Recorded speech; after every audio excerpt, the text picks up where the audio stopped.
যেন একটা ঢুকতেছে মনে হচ্ছে। আরে বাপরে, এটা সাপ নাকি? দেখি তো একটু লাঠি দিয়ে গুতা মেরে।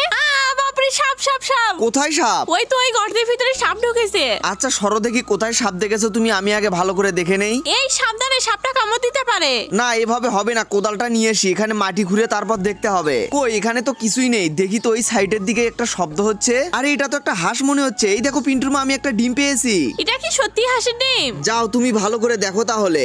এই শোনো, হাঁস আর হাঁসের ডিম এখন এভাবেই রেখে যায়, রাত্রে এসে দেখবো বাচ্চা আছে কিনা। রাত তো হয়ে গেছে, চুপচুপ করে আসো, ডিমগুলোকে বের করে লাইট দিয়ে দেখি। পিন্টুর মা দেখো, এই ডিমের ভিতরে তো বাচ্চা আছে।